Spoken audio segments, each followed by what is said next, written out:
In the summer of 1815, the fate of Europe stood on a knife's edge. Storm clouds gathered over the fields of Belgium as nearly 200,000 men prepared to fight for the future of the continent. Muskets were loaded, cannons rolled into position, cavalry tightened their reins. One side marched to restore a fallen empire, the other swore to end it forever. What followed was a clash of nations and ideals, a storm of fire and steel. Cavalry thundering in endless waves against walls of bayonets. Villages set ablaze, fields drowned in smoke and blood. And at the heart of it all, an undefeated guard advancing for the last time, carrying the pride of an empire on their shoulders. In a single day, an age of conquest collapsed, and a new Europe was born. The lines drawn in the mud and blood of that field would define the 19th century. In the summer of 1815, Europe stood on the edge of chaos. Napoleon Bonaparte, the French emperor who had reshaped the continent for over a decade, had escaped exile on the tiny island of Elba. He had returned to France and, almost like magic, tens of thousands of old soldiers rushed to his side. Paris welcomed him, the Bourbon king fled, and in a matter of days, Napoleon was once again emperor. But the rest of Europe refused to accept this.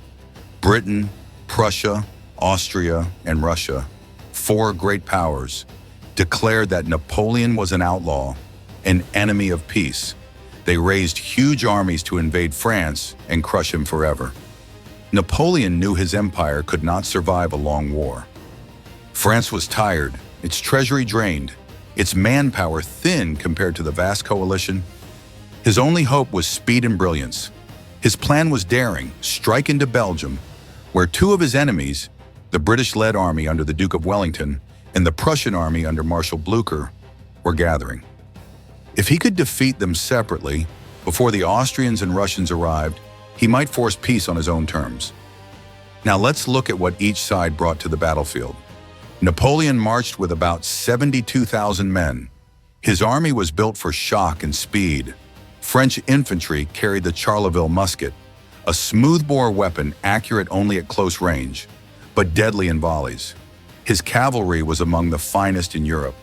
Cuirassiers in breastplates and plumed helmets, lancers with long spears, chasseurs and hussars for rapid strikes.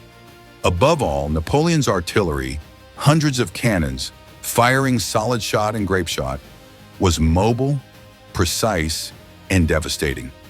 And at the heart of his force stood the Imperial Guard, elite veterans with unmatched discipline, armed with muskets and bayonets, a symbol of French invincibility. Facing him was Wellington's army of about 68,000 troops. It was a mixed force: solid British infantry, Dutch Belgians, and German contingents. The British regulars carried the famous Brown Bess musket, reliable and fast to reload, giving them an edge in close firefights. Wellington also relied on heavy cavalry, the Scots Greys and the household cavalry, powerful in charges but fewer in number than the French. His artillery was lighter, but well-positioned in defensive lines designed to break enemy assaults. Wellington's greatest weapon was not metal, but strategy. He chose battlefields carefully, using terrain as a fortress. To the east marched 50,000 Prussians under Marshal Blucher. They were less uniform, armed with a mix of Prussian Potsdam muskets and foreign weapons, but they carried fierce morale. Their cavalry was aggressive, their artillery reliable though not as refined as Napoleon's. Their real strength lay in numbers and determination. They could take losses, regroup, and return to fight again. So here was the stage. Napoleon, fewer men but faster, with deadly cavalry and world-class artillery. Wellington, a mixed army, disciplined where it mattered, strong in defense, with British muskets and cavalry waiting for the right moment. Blucher, rough but resilient, his soldiers less well-equipped, yet driven by sheer will to fight Napoleon to the end. And so, in June 1815, Napoleon moved first. He crossed into Belgium, hoping to drive a wedge between Wellington and Blucher. Before they could join forces, the fate of Europe would be decided not in Vienna's palaces, but on muddy fields, beneath gray skies, with muskets, sabers, and roaring cannon. This was the road to Waterloo. Napoleon's strategy was simple in design but deadly in intent. Drive a wedge between Wellington and Blücher, defeat each separately, and then march on Brussels before the coalition could recover. To achieve this, he advanced with his army split into three wings, one under Marshal Ney, one under Marshal Grouchy, and his own central command. On June 16, 1815, 2 days before Waterloo, the first great clashes erupted. Napoleon himself turned toward the Prussians at Ligny, bringing about 68,000 French troops against 84,000 Prussians. The battlefield was a patchwork of villages, streams, and farmhouses, perfect terrain for bloody, close-quarter fighting. The French infantry pushed forward in waves, their Charleville muskets cracking in volleys, bayonets flashing as they stormed into villages like Saint-Amand and Ligny itself. Artillery thundered, blasting buildings into rubble. The French cavalry cuirassiers, heavy horsemen in steel breastplates, crashed into Prussian lines with sabers raised high. The Prussians resisted fiercely. Their muskets, many old Potsdam models, fired back from behind hedgerows and churchyards. Blücher himself, nearly 70 years old, rode at the front, inspiring his men with reckless bravery. But the French artillery's superiority began to tell. Cannon after cannon smashed the Prussian ranks, and late in the day, Napoleon unleashed his Imperial Guard. These elite veterans surged forward, muskets and bayonets cutting through exhausted Prussians. By nightfall, the Prussians were beaten. Casualties were staggering. Over 20,000 men lost. Yet Blücher was not destroyed. In the chaos, he was unhorsed and nearly trampled. But his soldiers carried him to safety. Instead of retreating east toward Germany, as Napoleon expected, Blücher regrouped to the north, keeping the chance of joining Wellington alive. While Napoleon fought at Ligny, Marshal Ney engaged Wellington's forces at Quatre Bras, a vital crossroads. Ney had about 24,000 French troops, while Wellington's scattered contingents, eventually numbering 25,000 to 30,000, rushed to hold the position. The fighting was fierce and chaotic. French infantry advanced in column, drummers beating time, muskets at the ready. Their cavalry, lancers with pennants fluttering from their spears, charged across the fields. British and Dutch troops formed squares, a defensive formation bristling with bayonets, firing disciplined volleys from their brown-bess muskets. Square formations could repel cavalry, but only if they held firm. The battle seesawed for hours. French cannons roared, mowing down Allied lines. But Wellington's leadership shone. He moved reinforcements with precision, his artillery firing steadily from ridges, his infantry holding square after square. By nightfall, Ney had failed to break through. Quatre Bras remained in Allied hands. The results of June 16th were mixed. At Ligny, Napoleon had won a bloody victory, yet the Prussians were not destroyed and still in the fight. At Quatre Bras, Ney had failed to crush Wellington, leaving the Anglo-Allied army intact. Napoleon had aimed to separate and annihilate his enemies, but now both Wellington and Blücher were battered, yet unbroken. Worse for Napoleon, their armies still had the chance to unite. The emperor had struck hard, but not hard enough. The stage was now set for the final confrontation. The evening of June 17th was drenched in storm. Heavy rain poured down over the Belgian countryside, turning the dirt roads into rivers of mud. Soldiers trudged forward, their uniforms soaked, boots sinking with every step. Napoleon's men, exhausted from marching and fighting, collapsed on wet ground, clutching their muskets for warmth. The night sky flashed with lightning, and thunder rolled like cannon fire. The retreat from Quatre Bras had been tense.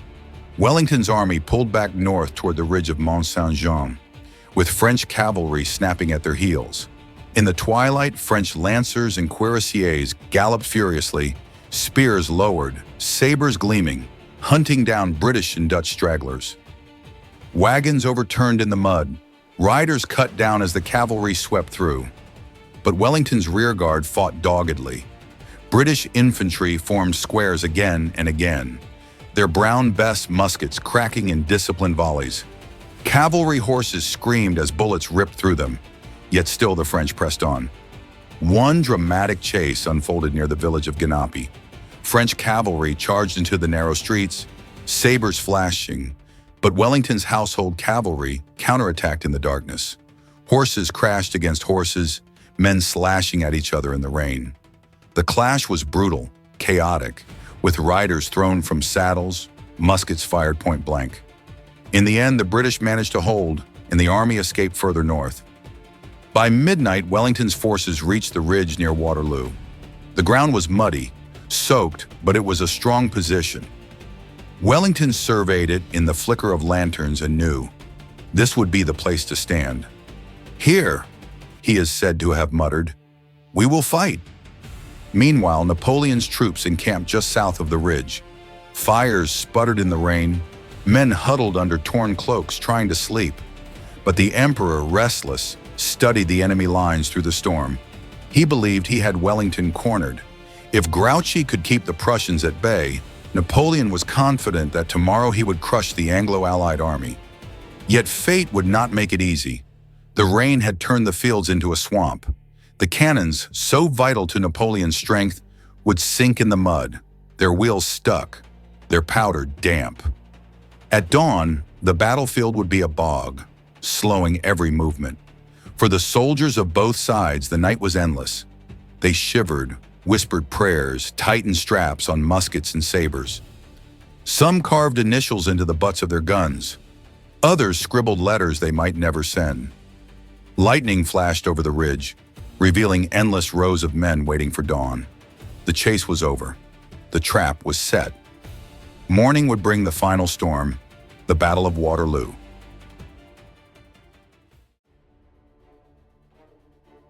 Dawn broke on June 18, 1815, gray and heavy with mist. The battlefield was soaked, fields churned into mud.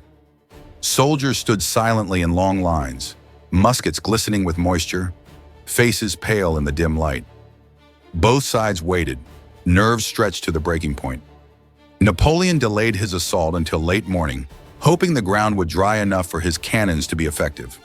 At last, the order came. Around 11:30 a.m., French guns roared to life. Over 200 cannons thundered across the valley, the air filled with whistling iron shot. Cannonballs smashed into Allied lines, tearing through files of men, exploding into clouds of mud and blood. Grape shot, a storm of musket balls fired from artillery, shredded anything in its path.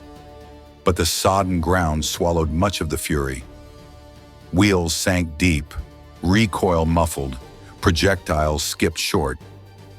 Wellington's men crouched behind the ridge, spared the worst of the barrage. They clung to the earth, waiting. Then came the infantry attack on Hougoumont, a walled farm anchoring Wellington's right flank. French columns surged forward, drums beating, flags snapping in the wind. Muskets blazed, bayonets glittered as they rushed the gates. Inside, British guardsmen waited. The gates slammed shut, and a savage fight erupted. Muskets fired through loopholes in stone walls, defenders hurling back ladders, even using axes and shovels in desperation. French soldiers hacked at the doors, poured through breaches, only to be driven out again. Hougoumont became a slaughterhouse, drawing thousands of French away from the main battle. While the farm burned, Napoleon struck at the center. French infantry advanced in deep columns, their Charleville muskets flashing in volleys. The valley echoed with drum beats, shouted orders, and the crack of musket fire.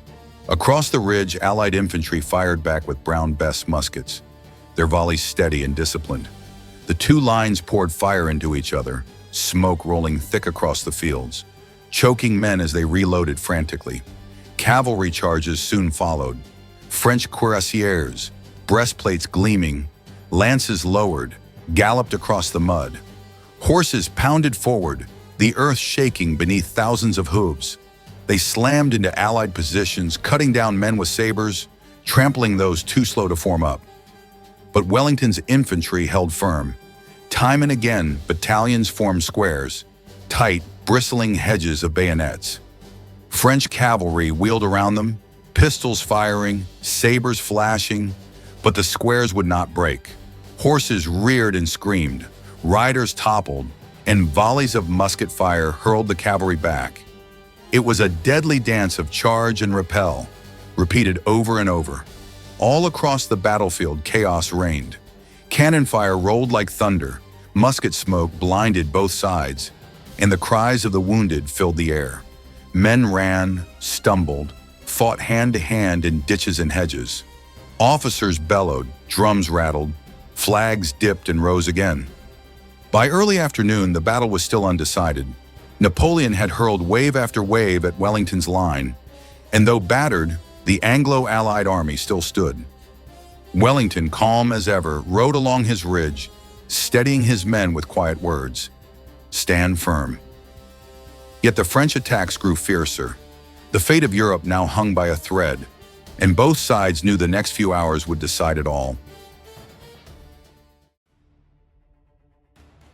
By mid-afternoon, Napoleon grew impatient. His infantry assaults had failed to break Wellington's line, and Hougoumont still held like an unyielding thorn. So he turned to the arm that had so often brought him victory, his cavalry. Marshal Ney, brave but reckless, was given command. Mistaking movement on the ridge as signs of retreat, Ney launched charge after charge with thousands of horsemen.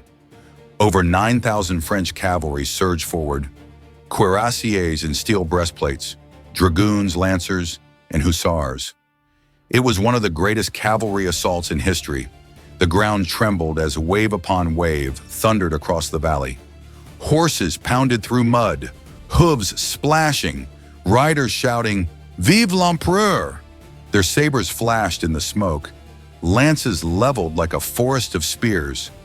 It was a sight to chill the blood, an avalanche of steel and muscle crashing toward Wellington's ridge. But the Anglo-Allied infantry was ready.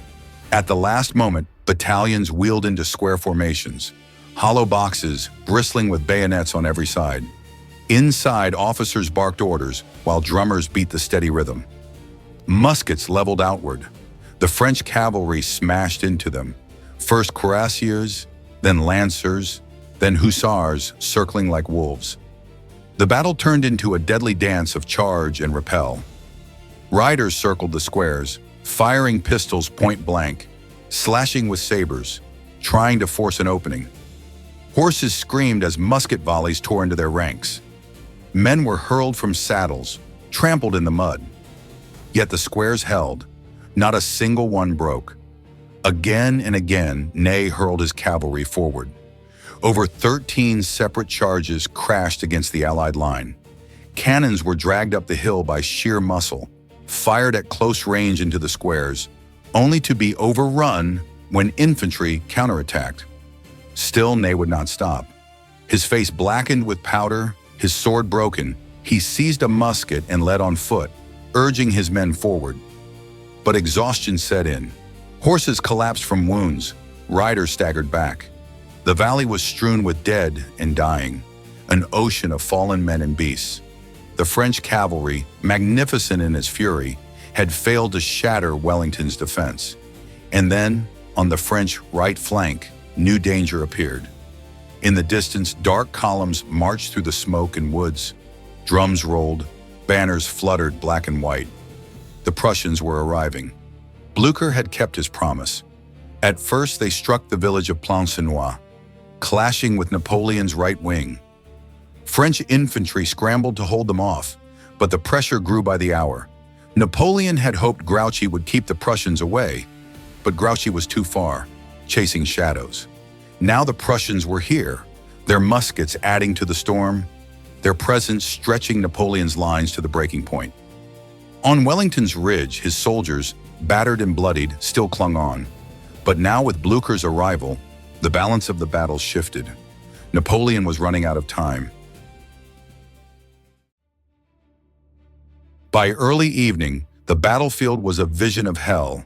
Smoke hung over the fields, cannon craters scarred the earth, and thousands of dead and dying littered the mud. Wellington's army had endured hours of pounding assaults. The French were exhausted, but not yet broken. Napoleon knew the moment of decision had come. At around 7:30 p.m., he gathered his last reserve, the legendary Imperial Guard. These were his veterans, men who had never known defeat, their tall, bearskin hats and steady steps striking fear wherever they marched. As they advanced up the ridge, drums beating, the cry rang out, "Vive l'Empereur!" The guard moved in perfect order, bayonets fixed, Charleville muskets gleaming in the dim light. Behind them, the remnants of the French army looked on, praying their heroes would turn the tide. They climbed the slope, musket fire rattling around them. Allied cannon blasted gaps in their ranks, but still they pressed on. "La Garde avance!" they shouted. The guard advances. For a moment it seemed possible. The British line wavered, but Wellington had held back his own reserves. As the guard crested the ridge, they were met with point-blank volleys from the British Guards and Highland regiments. The Brown Bess muskets roared, ripping through the French ranks. Still, the guard pushed upward, returning fire, stepping over their fallen comrades. Then came the order. Charge! British infantry surged forward with bayonets, while cavalry swept in from the flanks. The Imperial Guard staggered, then faltered. A shout went up. "La Garde recule!" The Guard is retreating. It was the first time in history that the Guard had broken. Panic spread like fire. Across the battlefield, French soldiers saw the Guard falling back and their hearts collapsed. What had been stubborn resistance turned into chaos. Muskets were thrown down, men fled toward the rear, horses bolted riderless. The Prussians surged in from Plancenoit, driving deep into the French flank, cutting off retreat. Napoleon tried desperately to rally his men. He rode among them, shouting, "Rally! Rally! Stand with me!" But it was too late. The great army dissolved into a fleeing mob. Wellington raised his hat and gave the long-awaited signal. His line advanced at last, sweeping the French from the ridge. As darkness fell, the road to France was choked with fugitives. Wagons overturned, guns abandoned, soldiers running for their lives. The mighty Grande Armée, once the terror of Europe, was no more. Napoleon escaped the battlefield, but his empire was finished. Within days he abdicated, this time for good. He would be sent far away to the lonely island of St. Helena, where he would never return. Waterloo was over. One day, one battle had reshaped the destiny of Europe.